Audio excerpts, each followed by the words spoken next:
विशिष्ट अतिथि रूपेण उपस्थितः माननीय विधायक पितृ चैनपुर श्रीमान राघवेंद्र शर्मा महोदयं निवेदयामि यत् अत्र आगत्य स्वकीयान् विचारान् प्रकटयन्तु। मंचे विराजमान अतिथि सर्व उपस्थित हम संस्कृत न जाने तदा संस्कृत भक्त प्रयास करो। मंचासीन जिलाधिकारी महोदय, हमारे तुलसी मठ के मठाधीश, मठ की सेवा करने वाले हमारे अतिथि, हमारे बड़े भाई नीरज दास जी महाराज को प्रणाम करता हूँ, वंदन करता हूँ। हमारे ब्रज क्षेत्र के सह प्रांत प्रचारक जी जिनका उद्बोधन अभी आप सुन रहे थे, माननीय धर्मेंद्र जी, और संस्कृत से स्नेह करने वाले सभी बंधु। संस्कृत देवों की भाषा है, तो देवतुल्य सभी जो संस्कृत भाषा को बोलते हैं, जानते हैं, सभी को मैं कोटि कोटि प्रणाम करता हूँ, वंदन करता हूँ। संस्कृत निश्चित ही ऐसी भाषा है क्योंकि देव भाषा कहा ही गया है। हमारे जितने भी हमारे जो संस्कृति की जो देन है वो संस्कृत ही है। इसीलिए हमारे जिलाधिकारी महोदय ने भी कहा कि जब तक संस्कृत नहीं जानेंगे तो संस्कृति को जानना बहुत कठिन होगा। बच्चा भी ये कह रहा था, संस्कृति जब भी जानी जा सकती है जब संस्कृत को जानेंगे। और जो बच्चों ने बताया था कि कैसे कैसे बोलना चाहिए, कब कैसी परिस्थितियों में क्या करना चाहिए, निश्चित ही उन सब चीज़ों का हम निरंतर बच्चों के बीच में उनको कहें कि विषम परिस्थिति में क्या करना है, यौवन अवस्था में क्या करना है, जब बुजुर्ग अवस्था आ जाएगी तो क्या करना है। निरंतर ही इन बातों का यदि हम ध्यान रखें, दुष्ट कोई पड़ जाता है तो क्या करना है। मुझे बहुत अच्छा लगा, उसने कहा दुष्ट है तो मौन हो जाइए, क्योंकि आपके पास इसके अलावा कोई चारा नहीं है। बहुत सारी छोटी छोटी बातें होती हैं, तो सीखने के लिए कितनी बड़ी बात थी। बहुत ही कहा जब अंतिम अवस्था में तो क्या करना है, ईश्वर को याद करना है। अभी भी बहुत सारे लोगों में भी मैं राजनीति करता हूँ तो कई बहुत बुजुर्ग हैं, 75-76 साल के होते हैं। मैं उनसे कई बार कहता हूँ मैंने कि किसी अवस्था में तो हमको ईश्वर को याद करना ही पड़ेगा। हम अपनी संस्कृति के हिसाब से जो हमारे आश्रम हैं उनके अनुसार जीने का कुछ तो प्रयास करना ही पड़ेगा। यदि कोई 50 साल का हो गया है तो कहीं ना कहीं वानप्रस्थ आश्रम की तरफ उसे आगे बढ़ने का प्रयास तो करना ही चाहिए। यही हमारी संस्कृति है जो हमको संस्कृत देती है, उसकी जरूर हमको चिंता करनी चाहिए। हमारी भाषा का अभिमान हमको निश्चित ही होना चाहिए। जैसे हमारे सह प्रांत प्रचारक जी कह रहे थे, उन्होंने बहुत सुंदर कहा कि सभी देश के लोग अपनी अपनी भाषाओं का उपयोग करते हैं। उसके पीछे एक साइंटिफिक कारण है। क्या कारण है? जो हम सपने देखते हैं वो सपने हम अपनी भाषाओं में ही देखते हैं, हम अपनी भाषाओं में देखते हैं। यदि हम कुछ चीज़ अंग्रेजी में पढ़ रहे हैं और सपना हिंदी में देख रहे हैं तो वो जो आपस में कोऑर्डिनेशन है डेवलपमेंट का, नई चीज़ों की खोजने का, वो उतना हो नहीं पाता है। भारत सरकार अब निरंतर प्रयास कर रही है, अब मेडिकल साइंस भी हिंदी में एटलीस्ट हमारी मातृभाषा में आ रही है, तो बच्चे और अच्छा कर पाएंगे।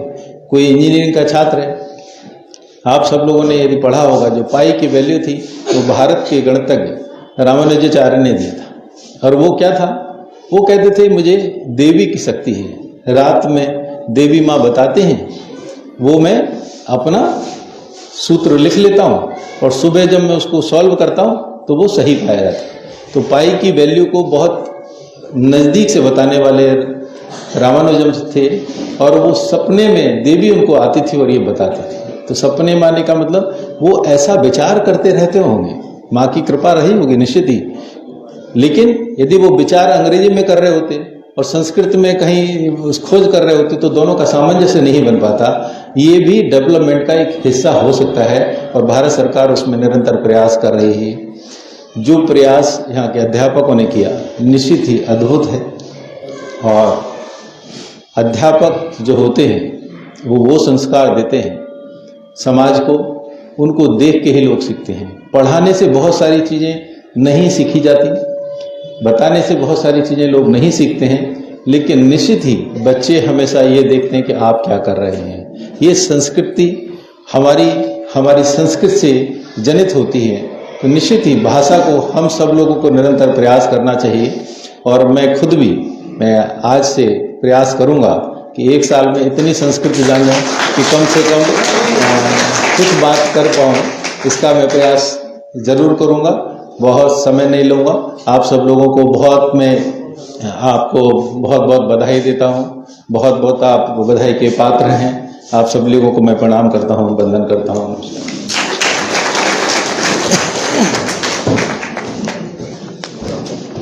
धन्यवादः महोदय।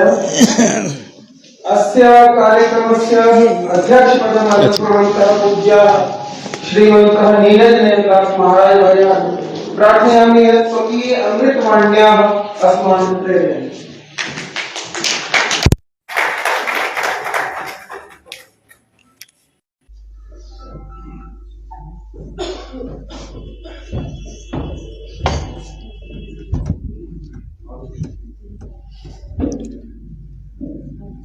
सीताराम समारंभां श्रीरामानंदाचार्य मध्यमाम् अस्मदाचार्य पर्यन्तां वन्दे गुरु परम्पराम्। वसुदेवसुतं देवं कंसचारूढमर्दनं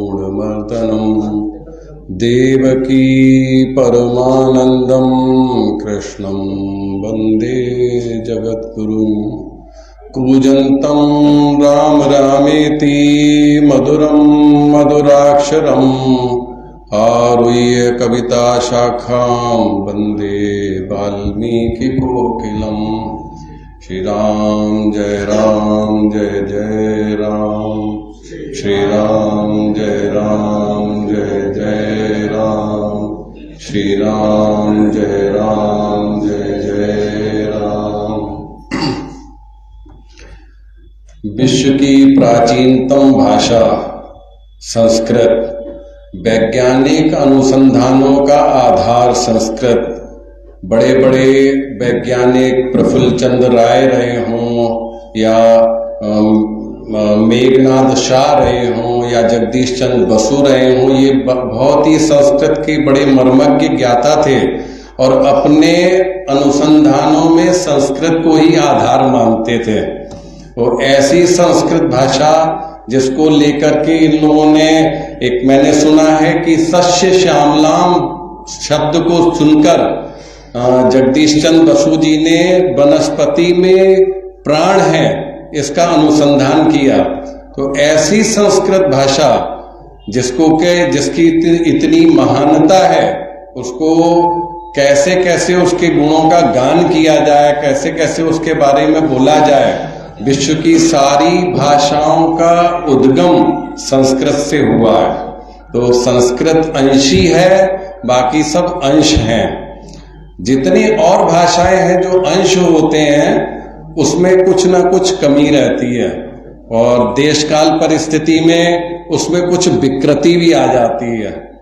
तो मैंने जैसे बहुत चीजों को देखा है, इंग्लिश में हिंदुस्तान में मिसाइल बोलते हैं, इंग्लैंड में मिसाइल्स बोलते हैं और अमेरिका में मिसिल्स बोलते हैं।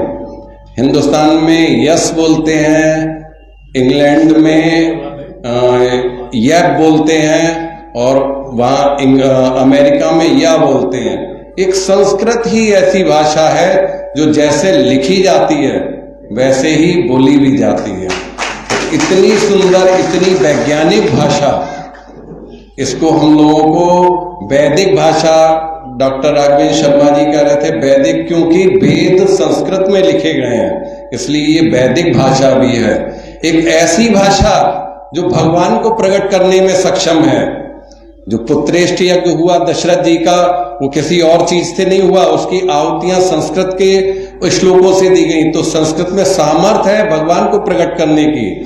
जब हमारे जीवन में बहुत उथल पुथल होती है, हमें सत्य का ज्ञान नहीं होता, क्या सत्य क्या है, क्या असत्य है, धर्म क्या है, उस समय ऐसी विषम परिस्थिति में भगवान कृष्ण जो गीता का ज्ञान देते हैं वो संस्कृत में देते हैं। संस्कृत अद्भुत है। आज के युग में डॉक्टर साहब जानते हैं और हम सब लोग जानते हैं कि हम लोग घूमते हैं, कुछ किसी को कुछ असहाय बीमारी या कुछ हो जाता है, बहुत कुछ ट्रीटमेंट किया जाता है, बहुत कुछ इन्वेस्टिगेशंस होते हैं, डॉक्टर जब हाथ खड़ा कर देते हैं तब हमारे कौन काम आता है। त्र्यंबकम यजामहे सुगंधिम पुष्टिवर्धनम उर्वरारुकमुक्षीय मामृता। संस्कृत हमको मुक्ति प्रदान करती है, संस्कृत हमको जीवन प्रदान करती है। इतनी अद्भुत भाषा, इतनी अद्भुत वैदिक भाषा, भगवान के मुख से निकली हुई भाषा, शंकर जी के डमरू से निकली हुई भाषा, इसको हम लोग कैसे ना जाने। कुछ समय काल ऐसा आया था जिसकी वजह से हम लोग संस्कृत से दूर हट गए थे। मैं अभी डीएम साहब से बात कर रहा था, मैं कह रहा था आपकी इतनी मधुर और सरल भाषा को देखकर मेरे मन में भी जिज्ञासा हो रही है कि मैं भी संस्कृत बोलूं। तो मैंने कुछ बोला था, उन्होंने कुछ शुद्धि भी की उसमें। तो मेरा आप लोगों को बहुत इस आयोजन को करने में जिन लोगों का परोक्ष और अपरोक्ष रूप से योगदान रहा है, उनका भगवान सर्वोत्कर्ष करे, ये भगवान के चरणों में प्रार्थना है। और ऐसे कार्यक्रम होते रहे, ऐसे जो वर्कशॉप है इस टाइप के चलते रहे। मैं तुलसी मठ की तरफ से आप लोगों को आश्वासन देता हूं, वो तपोस्थली है, उस तपोस्थली का इस संस्कृत के विकास के लिए जैसे भी उपयोग हो सके, मैं उसके लिए हर समय वहां का सेवक बनके तैयार रहूंगा। और आगे के कार्यक्रम के लिए श्री भारद्वाज जी से और सतीश जी से मैंने थोड़ा अनुरोध किया है कि इस तरह का कार्यक्रम स्थल में भी होना चाहिए। धर्म का केंद्र है, वहां से लोगों को मालूम पड़ेगा, अधिक से अधिक जानकारी मिलेगी। मेरा हर तरह से सहयोग रहेगा। आप लोगों ने बहुत अच्छा आयोजन और अपना बहुत कीमती समय यहाँ पर दिया है अपनी संस्कृत के लिए और संस्कृति के लिए। इसके लिए आप लोग बहुत साधुवाद के पात्र हैं। मैं ऐसे ही आगे आप लोगों के साथ कंधे से कंधा मिला के चलता रहूंगा और संस्कृत के उत्थान के लिए कार्य करूंगा। ये आप लोगों को बहुत बहुत धन्यवाद, बहुत बहुत साधुवाद। जय श्री कृष्ण। धन्यवाद ज्ञापन अस्ति पंचनिमिष। धन्यवादः पूज्यः। इदानीं धन्यवाद ज्ञापनाय संस्कृत भारत्याः प्रांत शिक्षण प्रमुखं सतीश महोदय मंचे आगयामि।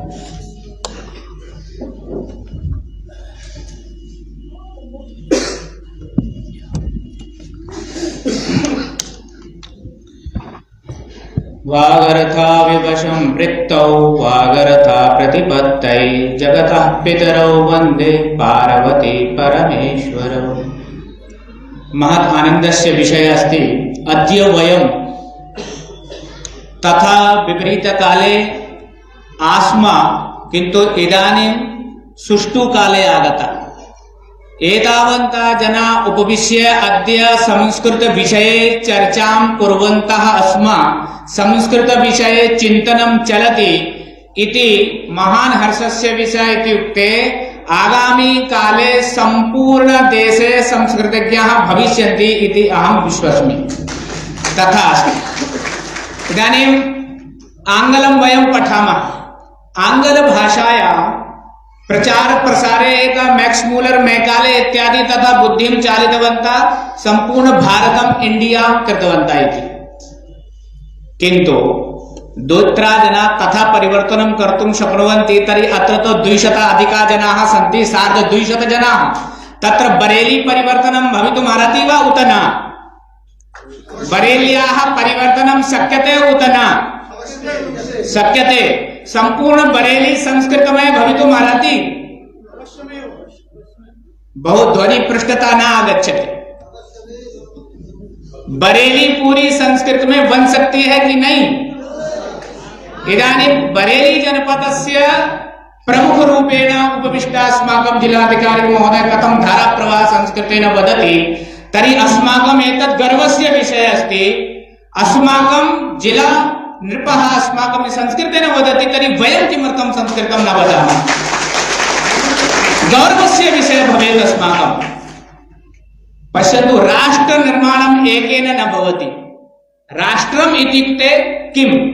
राष्ट्रम् इत्युक्ते जनाङ्गं भूभाग भाषा संस्कृति इतिहास कथं भवति राष्ट्रस्य निर्माणं यथा शरीरं भवति शरीरस्य शिरः पादः इत्यादि अंगाः भवन्ति तथैव राष्ट्रस्य अपि केचन अंगाः भवन्ति ते के सर्वप्रथम जनांगम इत्युक्ते वयमेव यदि अस्माकं ऐक्यभावः भवति तर्हि निश्चयेन वयं परिवर्तनम् आनयितुं शक्नुमः एतादृश सुष्ठुः कालः पुनः लभ्यते न लभ्यते पुनः अवसरः पुनः न आगच्छन्ति अतः अवसरस्य लाभं स्वीकृत्य वयं सुष्ठु वातावरणस्य निर्माणं सर्वत्र कुर्माद्य संकल्पं स्वीकुर्मः जनांगम इत्युक्ते एक भावना भवेत् यः तमिलनाडु मध्ये वसति सः अपि यः कश्मीर मध्ये वसति सः अपि कन्याकुमारी कश्मीरतः कन्याकुमारी पर्यन्तम् एका एव भावना सा तदेव जनांगम पुनः भूभागः एका एव धारणा एका एव संस्कृति अस्मिन् भूभागे भवति तादृश भूभागः इदानीं भूभागस्य यदि परिवर्तनं भवति तर्हि इतिहासस्य अपि परिवर्तनं भवति पश्यन्तु इतिहास परिवर्तनं जातम् अस्माकं मतभेद कारणतः पाकिस्तान बांग्लादेश कजाकिस्तान अफगानिस्तान सर्वे कुतः निर्गता भारतदेशात् एव निर्गता पुनः अपि खण्डः न भवेत् भारतम् अखण्डं भवेत् अस्माकं तद्वत् अस्माकं जीवनस्य आचरणं भवेत् संस्कृते व्यवहारे आगच्छति अस्माभिः दृष्टं संस्कृतं विना संस्कारः न आगच्छति अतः भूभागस्य रक्षणमपि अस्माकं दायित्वम् वदति शिक्षकः सामान्यः न भवति शिक्षकः राष्ट्रस्य निर्माता भवति शिक्षकः यदि इच्छति तर्हि राष्ट्रं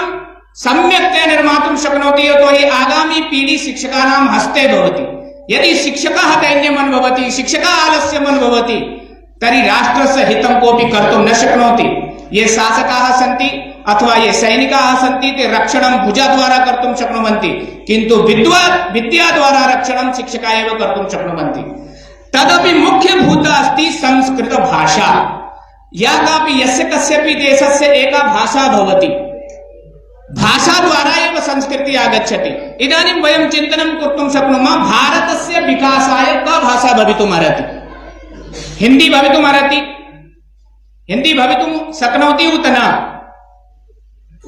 पृच्छामि भारतस्य विकासाय हिन्दी सर्वोपरि भवितुं शक्नोति उत न शक्नोति कदाचित् शक्नोति सामान्यरूपेण यतोहि दक्षिणभारते हिन्द्याः विरोधः अस्ति दक्षिणभारते सर्वे हिन्दी न वदन्ति उत्तरभारते हिन्दी वदन्ति खलु अतः सर्वत्र एका एव भाषा भवेत् संस्कृतं संस्कृत ऐक्यभावम् आनयति संस्कृत उच्चारणे समस्या न भवति संस्कृत के उच्चारण में हमें समस्या नहीं होती चाहे वो दक्षिण भारत का हो या फिर उत्तर भारत का हो पूर्व का हो या पश्चिम का संस्कृत उच्चारणे एका एव भाषा भविष्यति संस्कृत यदि वदति तर्हि ज्ञातुमेव न शक्नोति सः ओडिशातः अस्ति सः तमिलनाडुतः अस्ति अथवा राजस्थाने अस्ति प्रांत भेद भी समाप्त यदि संस्कृत बोलेंगे तो एक ही भाषा एक ही उच्चारण होता है उसमें किमपि शैली न आगच्छति तदर्थं वयं भाषाम् आनयामः यो हि भाषायाः प्रकृतिः भवति प्रकृतिः अस्ति सः तौ ते त्वं युवां यूयम् अहम् आवां वयं सर्वप्रथम उत्तम पुरुषे सः तौ तृतीय पुरुषः स्थापितः अन्य पुरुषः अनन्तरं यः पुरुषः अस्ति सः अनन्तरम् अन्तिमे अहम् अतः अन्तिमे अनन्तरं सर्वेषाम् अनन्तरम् अस्माकं कृते प्रोत्साहनं ददाति तदेव उत्तमत्वम् अस्ति तद् उत्तमत्वम् अस्माकं संस्कृतभाषाद्वारा एव आगच्छति अतः संस्कृतं स्वीकृत्य वयम् अग्रे गच्छामः तदर्थं तस्यां शृङ्खलायाम् अहं धन्योऽस्मि अत्र एतावन्तः शिक्षकाः सर्वे आगताः अस्माकं मध्ये समयस्य अभावकाले अपि श्रीमन्तः श्री जिलाधिकारी महोदय शिवाकांत द्विवेदी महोदय अत्र उपस्थिता तेषां कृते अहं हार्दं स्वागतं पुनः विरामि धन्यवादं ज्ञापयामि उपविष्टाः श्रेष्ठाः ये आगताः समयं दत्तवन्तः तेभ्यः धन्यवादः तथा च अस्माकं मध्ये आगता आसीत् श्रीमान् DIOS महोदय अपि स्वागतम् अहं विरामि श्रीमान सोमारू प्रधान महोदय अपि अस्माकं मध्ये उपस्थिताः हार्दं स्वागतं करोमि तेषां। तथा च अस्य कार्यक्रमस्य स्थानं प्रदत्तवन्तः श्री ठाकुर मुनेन्द्र सिंह महोदय तथा आनंदपाल सिंह महोदय श्रीमती जयदेवी संस्कृत माध्यमिक विद्यालय रामगंगा द्वारा अत्र कार्यक्रमे अस्माकं सहयोगा कृता। बहुकालात् समाजसेवी अहं द्वित्रेभ्यः पञ्चवर्षेभ्यः प्रायशः पश्यामि। सदा सर्वदा एते समाजे अग्रे आगच्छन्ति साहाय्यं कर्तुं। जयदेवी संस्कृत माध्यमिक विद्यालय रामगंगा पश्यन्तः सन्ति श्री ठाकुर मुनेन्द्र सिंह तथा आनंद जी। तथैव गुरुकुलीय छात्रा आगता अस्माकं ब्रह्मस्वरूप महोदय जी। यह सर्वदा गौव्रती अस्ति। गौ दुग्धं गौ घृतं विना अन्यत्र किमपि न स्वीकरोति। एतदपि एकं वैशिष्ट्यम् अस्ति। अतः अस्माकं कार्यक्रमे उपस्थिताः श्रीमन्तः ब्रह्मस्वरूप महोदय तथा जयदेवी संस्कृत महाविद्यालयस्य व्यवस्थापक अनिल जी महोदय द्वारा अपि अस्य कार्यक्रमे अस्माकं सहयोगः कृता। तथैव संस्कृत भारत्याः श्रीमान प्रदीप महोदय बदायूंतः आगता। सः बदायूं जिला नगर महामंत्री महोदय रूपेण तस्य दायित्वम् अस्ति। तस्य अहं स्वागतं विहरामि। तथैव अत्र अस्माकं मध्ये उपविष्टा सर्वेश जी विभाग प्रचारक महोदय। तेषां ये उपरि स्थिता तथा अधः उपविष्टा सर्वेषां स्वागतम् अस्ति। शिक्षकेभ्यः निवेदनम् अस्ति, शिक्षकाः सर्वे अत्रैव भविष्यन्ति। इदानीम् अर्धघण्टात्मका कक्षा भविष्यति। शिक्षणम् अस्ति यत् मुख्यविषयस्य कृते वयम् आगता सः विषयः न समाप्तः। इदानीं पर्यन्तम् उद्घाटनं जातम् अस्ति। शिक्षण अनन्तरमेव भवतां स्वीकृतिपत्रं दीयते। येषां स्वीकृतिपत्रं भवति तदनन्तरमेव गमनम् अस्ति। अतः सर्वे अपि शिक्षकाः अत्रैव भवन्ति। इदानीं शिक्षणस्य आरम्भः भविष्यति। धन्यवादः। आगच्छन्तु सर्वे। अस्माकं संस्कृतभारत्याः